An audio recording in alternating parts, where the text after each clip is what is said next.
Hello, and welcome to Crops TV. I'm Kay Stefanik, Assistant Director of the Iowa Nutrient Research Center. Today, I'm going to be talking about the Iowa Nutrient Reduction Strategy and finding the right nutrient reduction practice for your farm. In this talk, I'm going to be giving an overview of the Iowa Nutrient Reduction Strategy, what it is, why it matters, and what practices can be used for nutrient reduction. I'll talk a little bit about the Whole Farm Conservation Best Practices Manual and how to use that to create a nutrient reduction plan.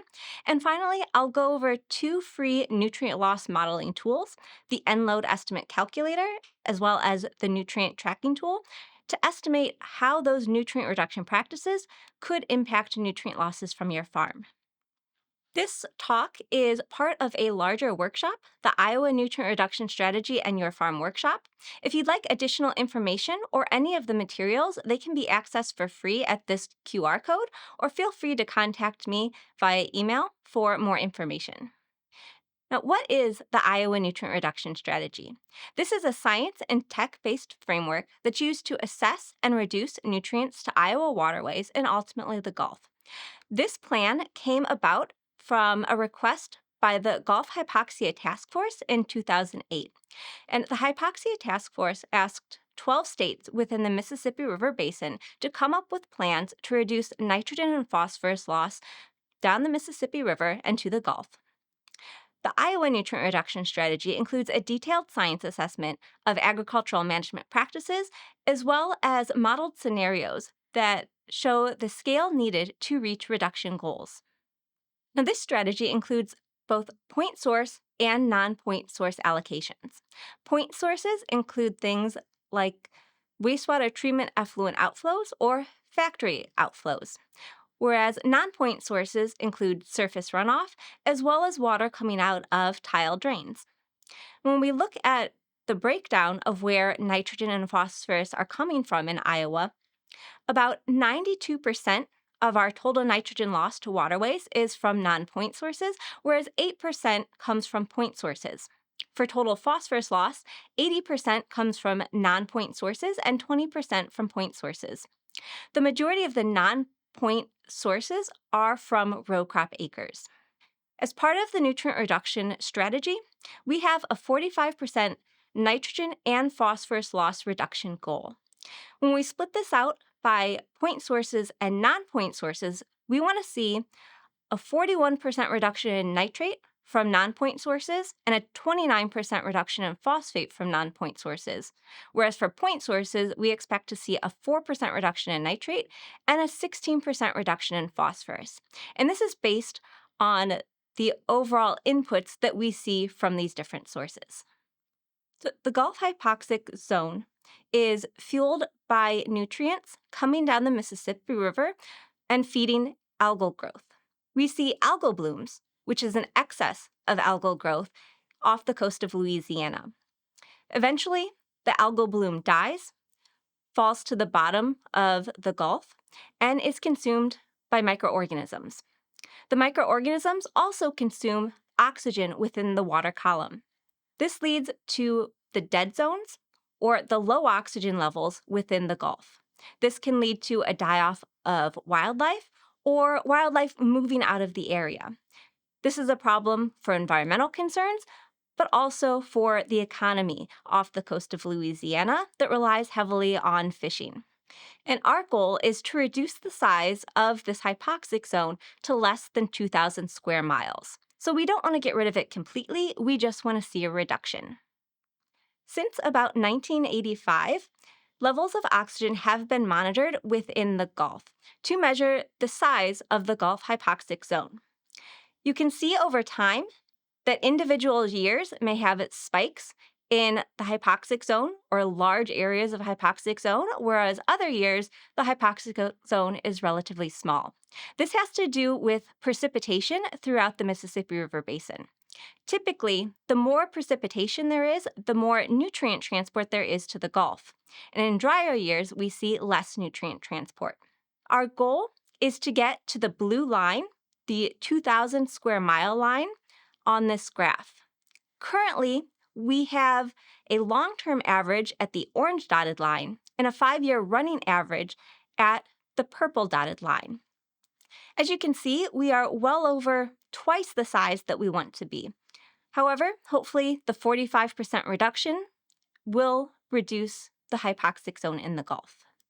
Now, if we look at nutrient concentrations from the Midwest, specifically for nitrogen, you can see a lot of the nitrogen comes from the I states, Illinois, Indiana, and Iowa, as well as right along the Mississippi River. As for phosphorus, we see a somewhat similar pattern clustered in the I states and along the Mississippi River. In Iowa specifically, on the left-hand side, we have nitrogen yield with darker colors representing higher nitrogen loss.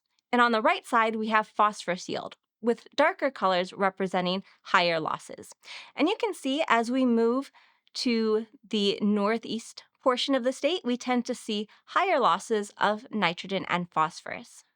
Now, statewide, we have nitrogen load graph on the top and phosphorus load graph on the bottom. These are statewide nutrient loads to Iowa waterways and ultimately flowing out of the state. The blue dashed line represents our annual weighted load of nitrogen and phosphorus, and the green line represents our 5-year moving average. As you can see, looking at the 5-year moving average, we haven't really made much of an impact on nutrient reduction since the Iowa Nutrient Reduction Strategy came out in 2013. So we need a number of practices implemented onto our land before we start seeing nutrient reductions. You may be wondering, why should we care about reducing the Gulf hypoxic zone when we're in Iowa? Reducing nutrients in our waterways also has lots of benefits to Iowans. The US EPA has a local drinking water standard of less than 10 milligrams per liter nitrate nitrogen. And this was originally put forward to reduce the occurrence of blue baby syndrome. When infants ingest nitrate, their gut turns that into a nitrogen compound, which, when it gets into the bloodstream, actually binds to blood cells. And it takes the place of oxygen in blood cells, resulting in the baby being deprived of oxygen and turning blue. This can unfortunately be fatal. However, since we've had this drinking water standard in place, the incidences of blue baby syndrome have dropped dramatically. There's also been recent research that suggests high nitrate levels can lead to cancer as well as digestive tract issues. We can also see benefits in our waterways. Just like nutrients fuel algal blooms within the Gulf, they can also fuel algal blooms within our reservoirs and rivers. These algal blooms are unsightly, they may have an odor issue, and they may even lead to fish kills. This can impact the economics in the region, especially related to tourism. We also have another concern with algal blooms. Some of the algae that we see in Iowa can produce what are called harmful algal blooms. These are algal blooms that produce toxins that, if ingested, could cause health impacts. We typically see things like microcystin or microcystis producing microcystin toxin in our harmful algal blooms in Iowa. This microcystin toxin is a liver toxin, so it can cause liver damage if ingested. It can also cause issues with the gastrointestinal system if ingested. It can also cause problems if it gets on your skin. It can cause rashes, and if inhaled through aerosols, can cause respiratory issues. We also have trouble removing microcystin from our drinking water. We don't have a good way in our drinking water treatment plants to take that microcystin out of our water. Instead, we usually have to mix waters and dilute the microcystin to get it down to an acceptable level. So by reducing nutrients in our waterways, we can reduce our algal blooms, our harmful algal blooms, and hopefully the cost of treating drinking water within our state. There are also general local water body impairments that come with nutrients in both our surface water and groundwater, which can be costly. So by reducing nutrients, we can reduce these issues. And we have seen problems throughout the state of Iowa. Some examples include health advisories warning against outdoor recreation in lakes. Saylorville Lake has had algal blooms, both standard algal blooms and harmful algal blooms. Clear Lake has had algal blooms that cause an odor issue. Hancock County has seen fish kills due to algal blooms. The Des Moines Water Works has had to mix their water to reduce the amount of microcystin in drinking water. And there have also been issues with nitrate levels in drinking water, leading to the need for more drinking water treatment. Now, we have a number of ways to improve our water quality in the state from our non-point sources. Ideally, we want to prevent the nutrients from getting into our waterways in the first place. The best way to do this is to follow best management practices and label instructions. We can also use various treatment practices to reduce nutrient loss to our waterways. Within the Iowa Nutrient Reduction Strategy, we have practices for both nitrogen reduction as well as phosphorus reduction. Typically, practices will only treat for nitrogen or phosphorus due to the way in which these nutrients move through the environment. Now, on this slide, the circles represent the nutrients that are put onto our row crop acres, and arrows represent the different pathways that these nutrients can move in the environment. On the left-hand side, we'll start with nitrogen. Nitrogen is put onto our row crop acres, and ideally, the majority of this is taken up by our crops. We do lose some of our nitrogen to volatilization as well as denitrification, so nitrogen gases going to our atmosphere. We lose a little bit to our runoff and erosion, and then a larger portion to leaching. Most of what is leached is nitrate. Nitrate is soluble and moves easily with water. That's why we see more of it leaching through our systems. On the right-hand side, we have phosphorus. The majority of phosphorus put on our farm fields is taken up by our row crops. A little bit is lost to leaching, but a decent amount is lost through runoff and erosion. Most of what's lost to runoff and erosion is phosphate. Phosphate readily binds to our soil particles, so when we lose soil, we lose phosphate. And we also see different flow paths in naturally drained soils compared to tile-drained soils. In our naturally drained soils, particularly with nitrate, because it's soluble in water, it is going to infiltrate into our groundwater. Some of that will eventually move with lateral flow into our streams, whereas some will move with deep percolation into our groundwater. Whereas with our tiled drain systems, nitrate is going to move into our subsurface water and be transported quickly to our streams and rivers through this subsurface drainage. We also see timing issues with when nitrate is produced naturally in the soil through different nitrogen transformations and when crops are in the field to take up that nitrate. So the red line on the graph is the rate of soil nitrate production from just what's naturally occurring in our soils. As you can see, microbial activity increases throughout spring and tends to peak around May or June, whereas our crop, corn and soybean rate of nitrate uptake happens later in the growing season, closer to June and July. One thing we can do to capture some of that nitrate that's naturally produced in the soil by microorganisms is to have some sort of cover crop or roots in the ground to take up that nitrate when our corn and soybean crops maybe aren't in the ground yet or aren't growing and taking up nitrate at a high rate yet. Now, within the Iowa Nutrient Reduction Strategy, there are a number of different practices listed to reduce nitrogen and phosphorus losses. These are split up into nutrient management, land management, and edge-of-field practices. Our nutrient management practices include our 4 R's of nutrient management: right source, right rate, right time, and right place.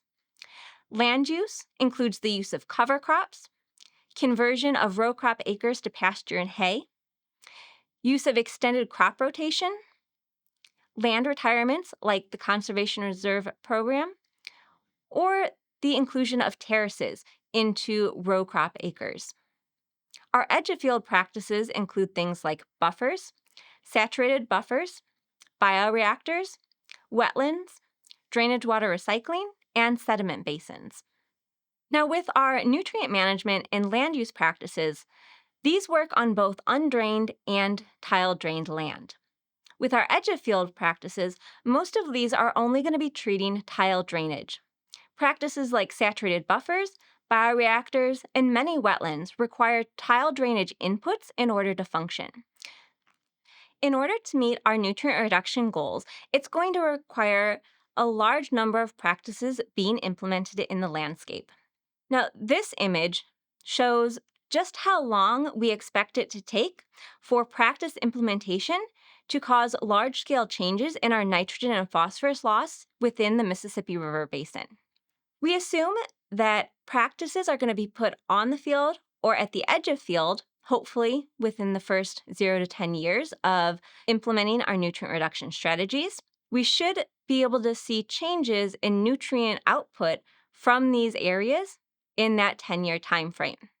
At the Huck 12 watershed scale, we hope to see measurable progress within 10 years of practice implementation. Once we get to our larger watersheds, like our Huck 8 scale watersheds, we're hoping to see progress within 10 plus years. In our larger watersheds in the state of Iowa, with measurable progress to practice implementation, we'll hopefully see nutrient reductions within the 10 to 20 year timeline. And then throughout the entire Mississippi River Basin, we'll likely see substantial progress over the course of about 20 years. Now, if you'd like to find more information on our progress within Iowa, you can take a look at the new interactive web-based data dashboard for the nutrient reduction strategy. And if you want to see what happened before 2021, we have comprehensive reports released annually as PDFs from 2014 to 2020. The Iowa Nutrient Reduction Strategy Tracking Dashboard can be found at this QR code. When you're on this website, you'll want to click the yellow Visit the New Interactive Dashboard to see progress made towards the Iowa Nutrient Reduction Strategy goals. Now, hopefully, you have a better understanding of the Iowa Nutrient Reduction Strategy and the needs for these different nutrient reduction practices. At this point, you want to start thinking about creating a nutrient reduction plan, either for your farm or when you're working with a farmer or landowner. So, what is a nutrient reduction plan? This is either a farm or field scale plan for our row crop agriculture. We want to decide what nutrient reduction practices will work on that particular field. It's important to note that not all practices will work on all fields, so it's important to find the one that will work. There are a number of free tools to estimate nutrient reduction impacts for these proposed nutrient reduction practice implementations. I highly recommend using one of these free tools to get an idea of how impactful putting that particular nutrient reduction practice in place will be on that field. Now, there are a few different questions you'll want to ask yourself, either as a farmer or landowner, or to ask the farmer or landowner you're working with prior to starting your planning process. First, you'll want to ask what are the short and long-term farm goals for both conservation as well as production. You'll want to ask what conservation practices the farmer or landowner has heard about, either from neighbors, friends, or family that have caught their attention. You'll also want to ask them what did they like about those practices. It's possible that the practice that they like may not work on their field. However, there may be a practice with similar things that they liked that they could implement. You want to ask them if they have thought about where on their farm they could potentially put a nutrient reduction practice, and if there's any area of their farm that they consider difficult to farm, that maybe has low yields on a regular basis, or maybe loses money on a regular basis, where they could potentially take that land out of production and put a nutrient management practice there instead. Now, when you're working with a farmer or landowner, there's some prior information you'll want for planning purposes. It will be helpful to have either an aerial image or a satellite image of the field of interest. You want an estimated area of the field where you're considering implementing a conservation practice. Ideally, you'll want tile drainage info or a map if possible. You'll want a topographic map. You'll want information on current farm practices like tillage, fertilizer use, manure application, and crop rotation. You'll want a profitability map, estimates of N&P loss from that particular field, as well as a list of what is important to the farmer or landowner regarding nutrient management practice implementation. Now, I recommend using the Whole Farm Conservation Best Practices Manual to get an idea of what practice will work on that field. This manual is split up into in-field and edge-of-field practices. In-field practices are typically things that can be implemented in the short term, so potentially during the next cropping season, whereas edge-of-field practices typically take longer to implement. It may take multiple years to design and then put into place edge-of-field practices. So take this into account when you're planning out your nutrient reduction plans. And also remember that most practices work only for nitrogen or only for phosphorus. There are a few that work for both, and that will be noted within the manual. So when you first open the manual, you will see tables that show the practice's ability to address different resource concerns. In this case, soil health, nutrient loss reduction, and habitat concerns. Most of in infield practices help reduce nutrient loss to our waterways, and some also have positive impacts on soil health. For our edge of field practices, these have nutrient loss reduction benefits, and some also have habitat benefits for wildlife. Now, as you go through the conservation manual, you'll see it sectioned out into written descriptions of the different practices, as well as decision trees. For our infield portion of the manual, we have written sections on tillage management, cover crops, and diverse rotations. On the right-hand side, you can see different decision trees to decide what practice will work on your farm. This one in particular looks at cover crop selection and management. And you can see at the top, there is a little N and a P in circles. That indicates that that particular practice works to reduce both nitrogen and phosphorus. We see similar setup for our edge of field practices. However, this section is split up into nitrogen reduction practices and phosphorus reduction practices. Our nitrogen reduction practices include wetlands, multipurpose oxbows, saturated buffers, bioreactors, and controlled drainage. For our phosphorus reduction practices, we have terraces, ponds, wascobs, grassed waterways, prairie strips, windbreaks, riparian forest buffers, and bottomland timber establishment. We also have our decision trees split up by nitrogen practices and phosphorus reduction practices. And it's suggested that you work with your farmer to go through these initial decision trees and then into our specific decision trees for each practice. Once you have an idea of what practices might work on that farm field, I suggest going through and trying to estimate potential reductions that you'd see with practice implementation. I'm going to go over 2 free tools that can be used for nutrient reduction estimates. We have the nutrient tracking tool, which is an online program, and the nitrogen load estimate calculator, which is an Excel module. The nitrogen load estimate calculator is an Excel module that can be downloaded at the web address on the screen or through the QR code. This module is set up to be used at the field scale, the farm scale, or the watershed scale if you are doing a watershed-based project. You can use this nitrogen load estimate calculator to compare N losses under current operating conditions, as well as operating conditions that include nutrient reduction practice implementation. It's important to note that this Excel module only estimates nitrogen load. It does not look at phosphorus or crop yields. Before using this tool, you'll need some information associated with your field. You'll want to know what major land resource area the field is in. You'll need to know the acres of the field or watershed that you're modeling, as well as any non-agricultural acres within that area. You'll need to know your crop rotation, your average application of pounds of nitrogen per acre, any cover crop use, and your acres in tile drainage. On the right-hand side of the screen, you have your area where you enter your nitrogen application and where you can enter in different crop rotation scenarios. At the top of the left-hand side, this is where you'd enter information for your corn-soybean rotations. Towards the middle of the page, we have our continuous corn rotation, and at the very bottom is where you'd enter in information for extended rotations.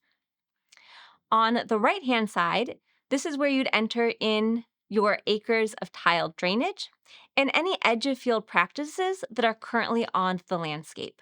To run this model, you'll want to run an initial baseline scenario without your practices included, and then you'll want to rerun it with any practices included that you are considering implementing. Another option is the nutrient tracking tool. The nutrient tracking tool was developed by Tarleton State University with funds from the USDA. This is a field-scale modeling program that is completely online. You will need to make an account to use this software, but it is free to use. And this allows you to look at both nitrogen and phosphorus loss, as well as sediment loss and potential changes to crop yield with your modeled scenarios. The information you'll need to run the nutrient tracking tool includes your field area, your crop rotation, your tillage management, any fertilizer or manure application, various operation timings, acres of tile drainage, and either soil test phosphorus numbers or an estimate of soil test phosphorus based on the MLRA that the field is located in. To create a scenario within the nutrient tracking tool, you will first need to indicate your area of interest or your field boundaries. To do this, you'll zoom in to your farm field on the map and use the Draw tool to draw out the perimeter of the field. From here, you'll be asked a series of questions, including things like your soil test phosphorus numbers. That will take you to an operations page, where if you click on Add Crop to Rotation, it'll bring various drop-down menus up, where you can add in your crop, your tillage, and your planting year if you have something like a corn and soybean rotation. Once you have that uploaded, you can go in and make adjustments to your fertilizer and manure inputs and other timing within your crop rotation. From there, you'll move on to your structural conservation practices. This is where you'll enter in any tile drainage that you have on the property. And this will be our initial baseline scenario. You'd click Save and Continue to take you to the Nutrient Tracking Tool Management Scenario Input and Simulation page. From here, you'll want to duplicate, in this case, our test field to create a test field practice scenario. You'd click on Test Field Practice Scenario to bring up your baseline scenario. You can then go in and add your conservation practices you're thinking about implementing. From here, you'd click on Water Quality Simulation to bring up estimates of nitrogen and phosphorus loss reductions between your baseline, in this case our test field, and your test field practice scenario. And in this case, what would happen if you added a bioreactor to this particular field?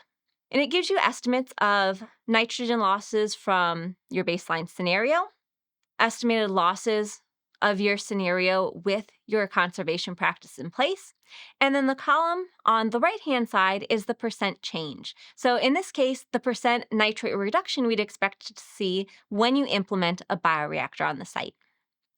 If you scroll down this page, it will also give you information on expected changes to phosphorus loss. And you can see we don't expect to see a change in phosphorus loss because this is a bioreactor and it doesn't reduce phosphorus, only nitrate. You will also see if there's any changes to your crop yield based on your practice implementation. For the most part, edge of field practices will not cause any change in your crop yield. However, implementing cover crops may result in a slight reduction in your corn or soybean yields. Once you have this information, you can take your nutrient reduction plan and your proposed practice implementations to a USDA NRCS office, local watershed coordinator, or county extension outreach office, and they'll be able to help you get information on cost share programs, feasibility studies, and design for your practice implementation. Now, with that, hopefully you've gotten some additional information on the nutrient reduction strategy, the Whole Farm Conservation Best Practices Manual, and different tools you can use to estimate nitrogen and phosphorus loss from your field. I think it's important to note that agriculture is a large and an important part of our regional economy, but we do have ongoing and growing concerns related to our water quality and our water resources in the state. We also know that we have a long way to go to reach our nutrient reduction goals. It will take substantial change and accelerated practice adoption to get to our 45% reductions. Hopefully, with the information you learned today, we will start seeing an increase in practice adoption. I want to thank you for joining me for this Crops TV episode. I can be reached by email. And if you'd like any additional information on the workshop or any of the handouts and other materials related to this workshop, you can find those online.